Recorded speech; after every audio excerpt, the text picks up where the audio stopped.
Hi, I'm Tamika Collins. I'm Marshall Simpson. And I'm Cassandra Neal. And welcome to our Horizon Reports team video. And so today I'm going to start and I'm going to tell you about two reports that I read that was of interest for me from the 2017 MC Horizon Project Regional Report. And those two reports are the virtual and remote laboratories and effective computing.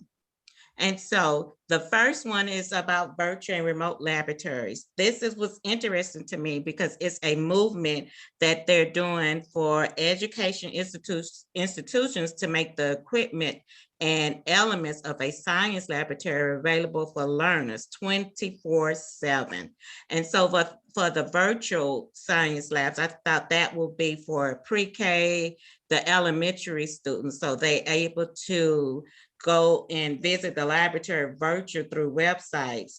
And I'm thinking that the science teachers can maybe assign this as homework. So when they do go into the laboratory, they would have already went over the safety rules, able to explore the different tools in the laboratory. So I thought that would be great for that age group. Remote laboratories, on the other hand, are laboratories for more advanced institutional. This way, the remote laboratories allow participants to participate via webcam and actually interact with the different tools. So this is more geared to nursing facilities and people that's up in higher education. The next report I read was something interesting to me, was called effective computing. And with this refers to the idea that humans can program machines to recognize, interpret, and process and simulate the range of human emotions. So when I first read this report, I was like, okay, this is RoboCop. Now they can build robots to detect when students are getting bored or anxiety, basically to interpret human emotions via a robot. So this would be great for online learning, as I'm thinking about how we're doing this pandemic, so teachers can know if the students have their camera off, this robot is there to detect their different emotions. And they are actually doing this in Japan, where they say has been very successful. And reading with both of these reports, I think the downside or the negative is people will still need access to the internet. But I found both of those reports interesting. Marsha, what do you have? Okay, I read the 2017 MEC Technology Outlook for Nordic Schools. Now, last week I did the Chinese one, and I wanted to compare the two. So I wanted to go over some material that really wasn't presented in other reports. And there's a few things that I found really interesting in this report. And those are marker spacers, coding, blended learning, and digital testing, which is what we covered last week. And marker spacers are a room that contains tools and components or individual stations in a room, allowing people to enter with an idea and leave with a complete project. Then you have coding, which is basically how to communicate with computers, how to build these programs that we're using. Blended learning is an approach to education that combines online educational materials and opportunities for interaction online with traditional based classroom methods and digital testing, the use of information technology assessment, or computer-based assessment in education. Now, marker spaces, you see that a lot with the younger grades, the K through 6, and they're awesome. They're amazing. They do so much because you can break your students down into little small groups where they can work together and go to individual stations and learn things. And it's proven time and time again, this is a really effective tool for the younger students.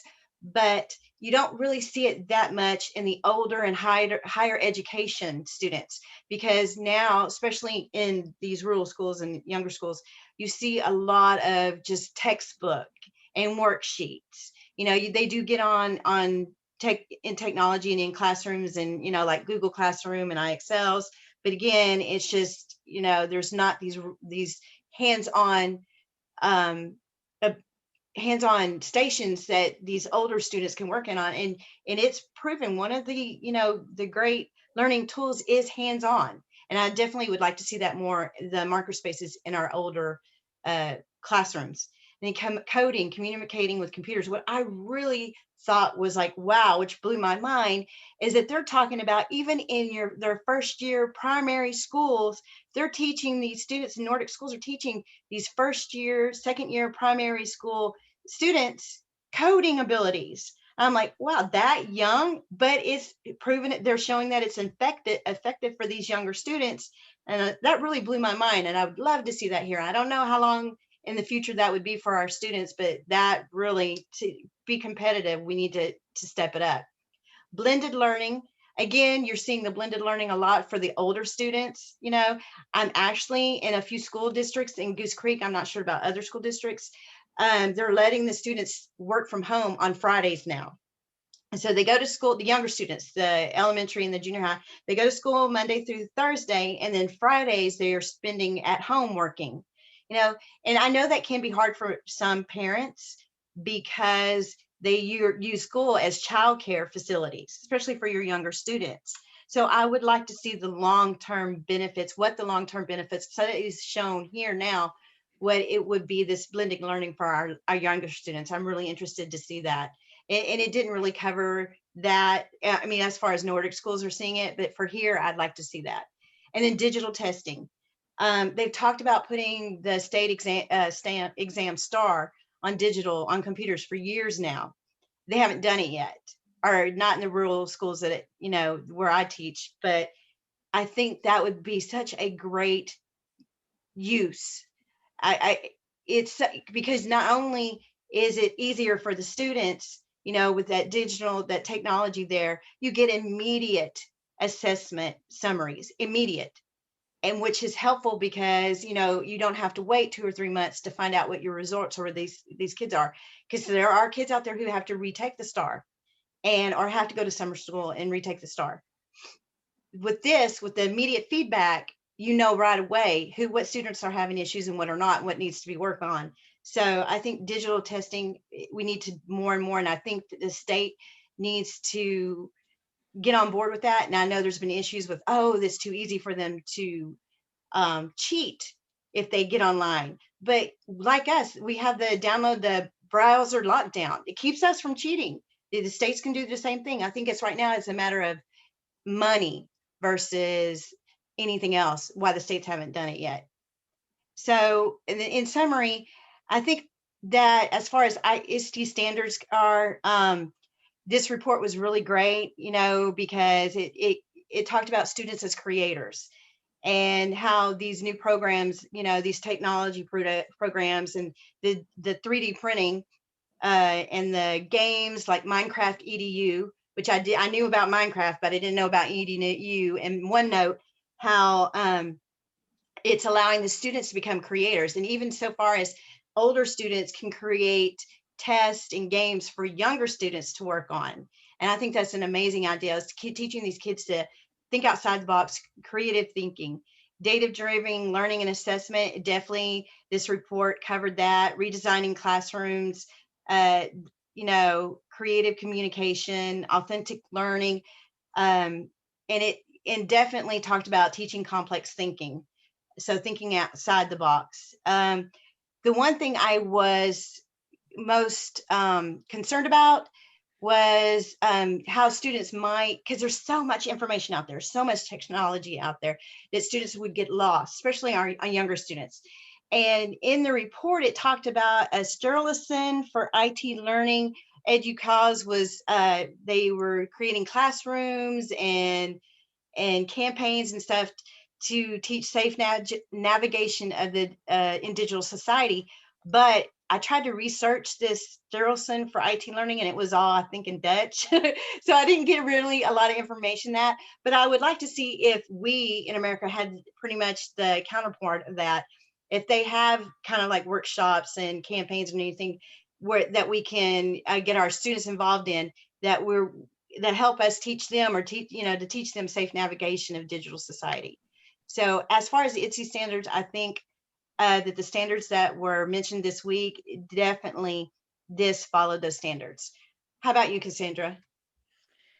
All right, thank you. So this week I did the 2021 EDUCAUSE. This is the information security edition, and we focused on trends scanning the horizon. So in this report, I focused on the trends that researchers predict for the future of cybersecurity over the next decade, based on trends that are occurring now during the global pandemic of 2019. And with that, we've seen a rush. I'm sorry, a rush to a movement to online work, which is going to create an increase in demand for IT, which currently we just don't have. Over the next decade, there was I want to say it was, I think, $86 billion that would be needed to make sure that higher education institutes could be completely digitally or cyber safe. So we're moving towards things like the two-step authentication that UH-SAIL just put in place, and also cloud-based services, which would allow students to be able to work wherever, from home, from their personal devices, and things like that, which we're seeing a lot of, with this pandemic and online learning. The next trend is the economic. And this is because the shift to remote learning has led to the decrease of enrollment on campuses and an increase in need for the web security. And it also, like I mentioned, being able to protect students' personal devices is just such a challenge financially and socially, because we just aren't going to have enough people for the IT force that we're going to have. And the next trend was talking about environmental, which was sustainability and the demand for electricity, such as you were speaking about earlier, Tamika. We can't have any of this online learning or anything if we don't have basic internet connection or the technology to utilize it. And a lot of students don't. So I know a lot of districts, like the one that I work in and the surrounding, they've made sure that all of the kids that didn't already have a laptop, had a laptop or some sort of way to be able to access the internet during the pandemic. So, but again, with sustainability, are we really going to be able to implement all of these things with a minimal budget that has basically been allocated for cybersecurity? And then the political trend, if higher education or just institutions of learning, with the decreased enrollment and the increased demand for remote, higher education institutes are looking to either merge with other institutions or basically submit themselves to like a federal type where like the government is taking control of it, but that leads to the authoritarian surveillance that we kind of want to step away from, where students' information and identity is not a commodity, but is protected for the safety of academic integrity. So, and then the political trend will glaze over that, but the standards for teaching, that learner educators continually move their practice by learning from and with others and exploring proven and promising practices that leverage technology to improve learning. Well, we've definitely done that when the article is talking about having to leverage the opportunity, but to improve student learning, but we have to also improve student practices. So the next one was doing authentic design, learner-driven activities and environments that recognize and accommodate learner variability. And I think that's tied into this assignment and this report, because we are learning even now in a different environment than we're typically used to, and what that looks like and how can we hold learners accountable. And I really liked your idea, Marcelle, about doing having the survey. And So global collaborator students use digital tools to broaden perspective and enrich their learning by collaborating with others and working effectively in teams locally and globally, which we're doing now. Allows us, technologies allowed us, such as Zoom and things like that, to be able to collaborate with one another, as well as exchange ideas and create products. So, all right, and we also have that the digital age learning environment technology. Coaches create and support effective digital age learning environments to maximize the learning. This definitely is tied in to a report in several ways, but this also makes me think of, just because it says coaches, creative and supportive, even elementary coaches that I've seen are using more and more digital tools in gym class, which is something that previously we really didn't utilize at all. And the digital age learning culture, educational administrators create, focus, and sustain a dynamic digital age learning culture that provides a rigorous, relevant, and engaging education for all students. And I'm going to kind of branch out, or not branch out, but leap off of that and say that this kind of ties into just upping web security in general, because that would allow for us to sustain a dynamic digital age learning culture. And Tamika, I really liked what you had to say about the virtual laboratory for the classroom. I thought, oh my God, you've got especially the younger students in a rural situation, like where we don't have a lot of money for a nice laboratory in our schools. The fact that we could visit a virtual laboratory and see experiments that we wouldn't be able to see, up close hand, because again, we don't have the money to have that kind of equipment. I think that would be wonderful. And I think it'd be such beneficial and helpful. And Cassandra, I completely agree with you regarding cybersecurity.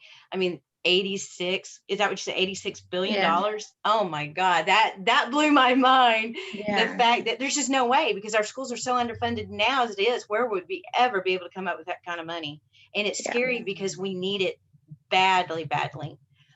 What about you, Tamika? What do you think? Yeah, I think the collaboration among smaller academic educational facilities joining these bigger institutional, such as having virtual laboratories and stuff, would definitely help the financial funding for most of these academical institutions. Exactly. I agree. That would definitely be a tool that we could implement and utilize, or not implement, but that we could use. And I see that honestly, even with my son's district. I know that you said you worked in Goose Creek, Marshall, but we use Goose Creek's login information so that he can get on some sort of website that he can look at biographies and things like that. So, I agree with both of you, because, we can get places to merge, and not necessarily merge, but collaborate with one another and share the resources. Yeah, like with Goose Creek, you see every the elementaries, they all have access to Brain Pop. It's like it's there, the schools pay for it. But my granddaughter goes to Anahuac, and her teacher's having to raise funds so she can pay for Brain Pop so the students can use it. And it's a wonderful program. I love it. It taught so much. Kids loved it. A lot of fun. But a small rural school, they don't have the funds. So the teachers are paying it out of their pocket. And that's where you, like that $86 billion, we've got to do something. Something has to be done to even out what's happening at our schools, because our children are the ones suffering. Right. Well, I think this was a lot of information, team. Great job. Thank you for sharing. Thank you, guys. And y'all have a wonderful day, everyone. You too. You too. Thank you.